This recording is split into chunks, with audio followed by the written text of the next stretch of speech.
December 30th, 2022.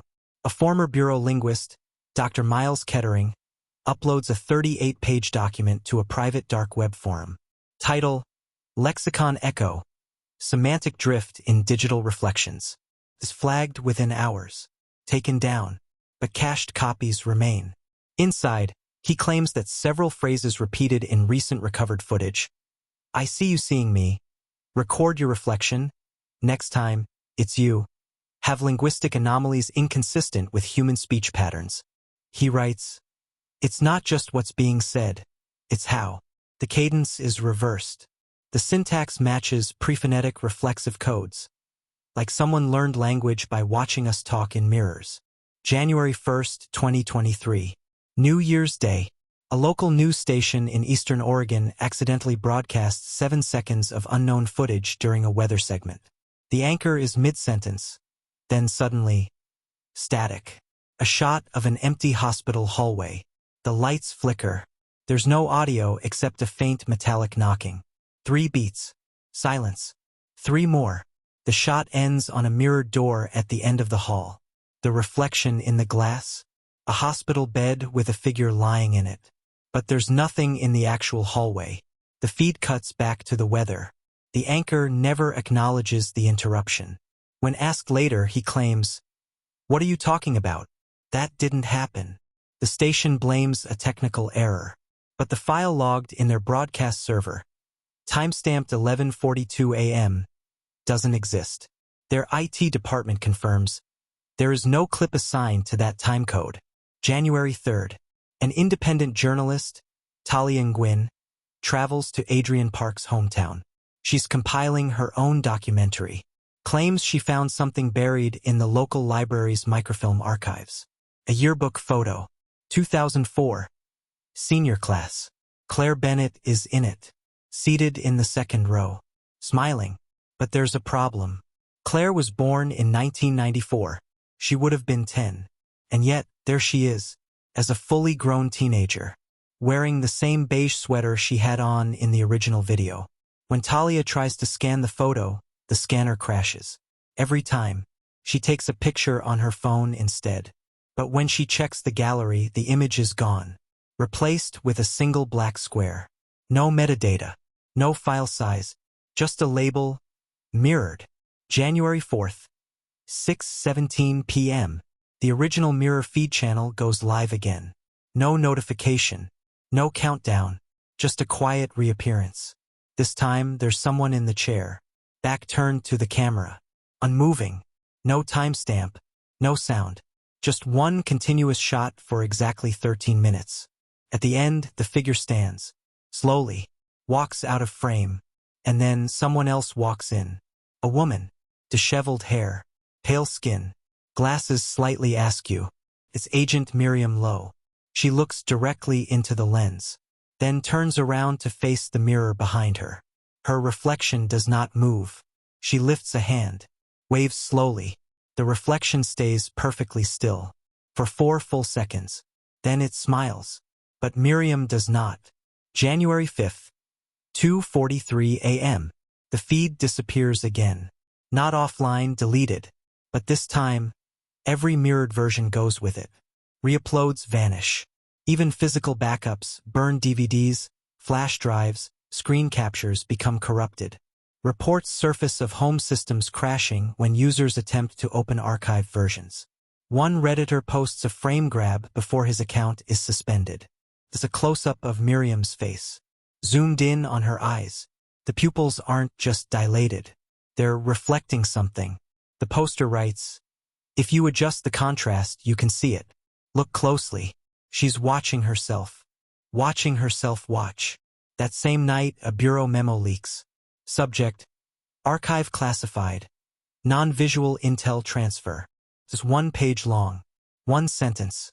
Do not look into any reflective surface larger than 3 inches for more than 6 seconds after exposure. No further explanation. Schools across 3 counties in Illinois close due to electrical grid instability. But a parent's leaked voicemail tells a different story. She says her son saw something during morning announcements. Something in the cafeteria freezer door. He hasn't spoken since. just sits in the corner of his room, facing the mirror, eyes wide open, blinking in slow, rhythmic intervals. A private psychiatrist examines him, takes a single Polaroid. When developed, it doesn't show the boy. It shows a woman in a beige sweater, half submerged in what looks like an old bathtub. Eyes open, mouth covered by black tape. In the reflection above her, someone is watching. The psychiatrist files a sealed report, then resigns. January 7th. Another voicemail hits the bureau tip line. Untraceable. Masked IP. Digitally warped. But beneath the static is a voice. Clear. Unmistakable. Adrian Park. She says, "The mirror isn't a doorway. It's a cage. And it's open." The message ends with a long breath. And then, a question. Soft. Echoed. Spoken in two voices at once. "Who's watching now?" Cut to black. January 9th, 2023. 4:13 p.m. Internal Bureau alert triggered at Quantico. Agent Miriam Lowe is officially marked unresponsive but active. Her home security system logs 17 false entries over a 6-hour period, all from inside the property. Surveillance footage is unusable. Each video is just static, punctuated by flashes of her face, facing the wrong way. At 6:42 p.m., her badge is scanned at an access point in the Bureau's evidence wing. Problem is, she was already under house protocol. 2 federal agents arrive at her residence within 15 minutes. The house is empty. No sign of forced entry. No signs of struggle. But on the wall above her desk, written in reverse lipstick, the words, "It's not inside the mirror anymore." January 10th. A laptop is recovered from a trash compactor 5 blocks from Miriam's home. It belongs to Claire Bennett. Lab analysis shows it was intentionally wiped. But the hard drive holds onto a fragment. One file, titled simply, loop_footage_42, a 17-second clip. It shows Claire, seated on the floor of an unfurnished room, crying, repeating one phrase, "I didn't know it could follow me back." Behind her is a mirror, a large one, and just before the video cuts, her reflection leans forward, while Claire herself stays perfectly still. January 11th. Witness testimony emerges from a janitor working the overnight shift at the Bureau's off-site storage facility in Denver. He claims he heard humming coming from Vault 5. Says it was the same song his daughter used to sing before bed. When asked to repeat it, he can't recall the melody. But he insists he followed the sound, and saw a woman standing by the mirror mounted in the end hallway. Says she was holding her own hand. Not clasping, he clarifies. More like her hand had come out of the glass. She was holding it like a child would hold a parent. Security footage from that time is, again, corrupted. But here's where it starts to twist. January 12th. A Bureau tech uncovers a deep metadata trail in one of the failed screen recordings. It's not visual. It's code. Audio embedded in hexadecimal strings. But once decrypted, it forms a waveform. And within that waveform is a recording. Conversation. One we've heard before. Agent Miriam Lowe. Why didn't the mirrors match the footage? Claire Bennett. Because it didn't want you to notice. Yet. But the kicker? The file creation date is June 18, 2016. 7 years before they ever met. 7 years before any of this started. Yet the file contains voices they hadn't yet spoken in. Technology that didn't yet exist. Video footage from a future that hadn't happened. It's a full-blown temporal anomaly. And the moment it's played on Bureau systems, 3 more servers go dark. Permanently. One agent reports bleeding from the eyes while reviewing audio spectrograms. He's hospitalized for seizures. Doctors say his brain patterns reflect simultaneous auditory time signatures. They don't explain what that means. January 14th. 8:06 a.m. The mirror feed channel uploads again. This time, just a single static image. Black screen. White text. There's no such thing as reflection. Only repetition. Beneath it, a file available for download. 1.2 gigabytes. File name, Miriam_final. The Bureau intercepts it before public release. We're told it's been sealed. But hours later, users on the dark web report seeing the file and what's inside. A still frame. Agent Miriam Lowe in the bureau observation room, sitting in a chair, staring into the one-way mirror. But this time, it's not her reflection staring back. It's Claire. Older. Pale. Eyes hollow. Smiling. In the reflection, Claire holds a VHS tape labeled, "For You."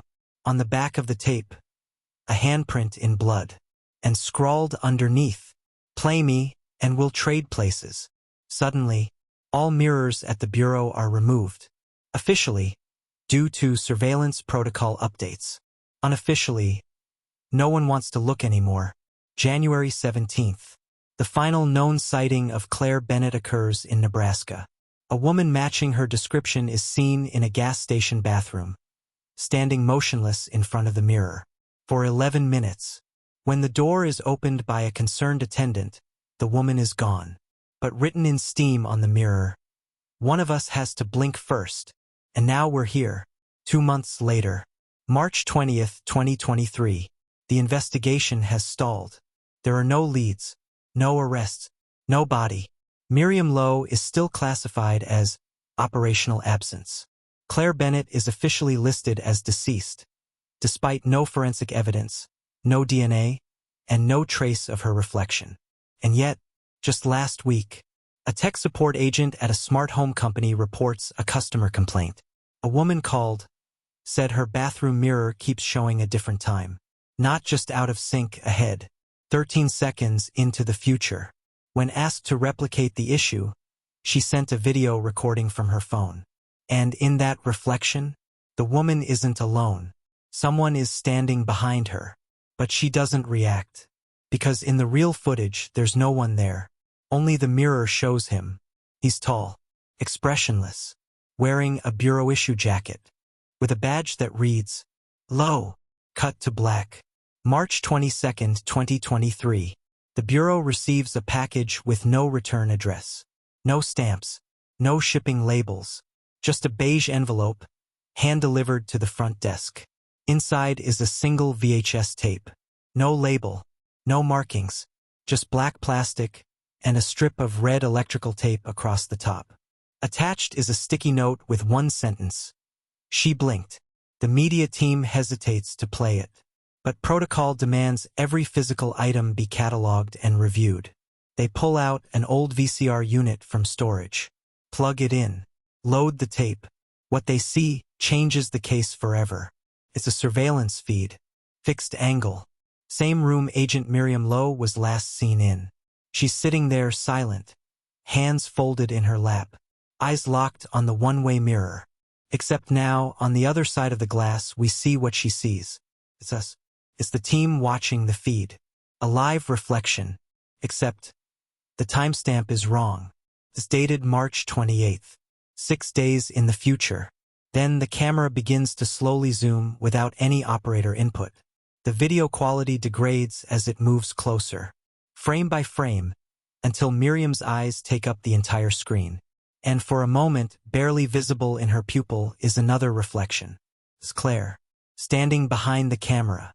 Behind us, the feed cuts to static. Then it restarts. Same room, empty chair. But now the mirror is shattered.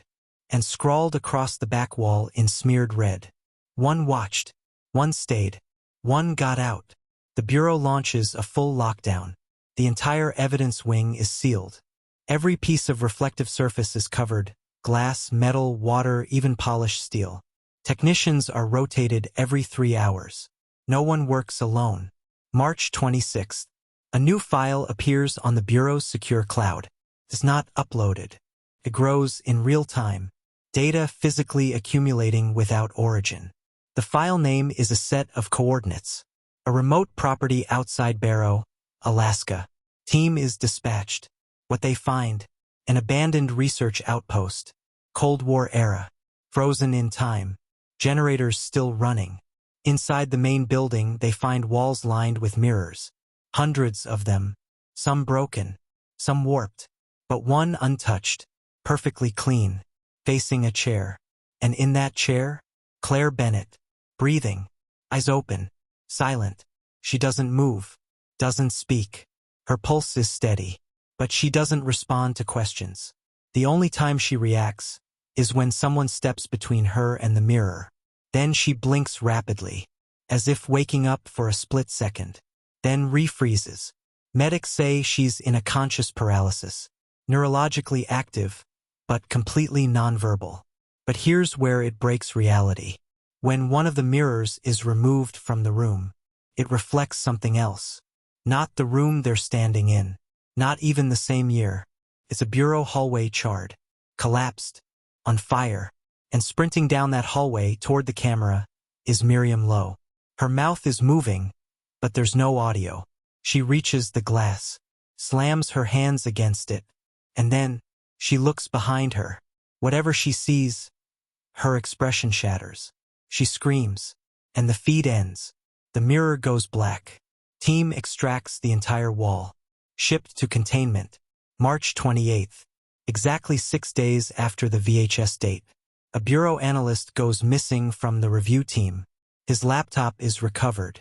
Contains a document. Typed in full caps. Single sentence. I saw myself die. Then I blinked. Then I didn't. Final update. As of April 1st, 2023, Claire Bennett remains unresponsive. Her vitals are stable. She hasn't aged. She hasn't slept. And her eyes haven't closed in 96 hours. But at 3:33 a.m. this morning, she looked at the mirror and smiled. Then, for the first time in weeks, she spoke. Surveillance footage captures her whispering 2 words. Tag out. In her reflection, Agent Miriam Lowe is gone. And Claire is now sitting on both sides. Back to back. Perfectly mirrored. 2 Claires. One facing forward. One in reverse. Which one got out? That's the question. That's the case. And somewhere, someone blinked. Stay tuned for the final part of this chilling story and subscribe to this channel.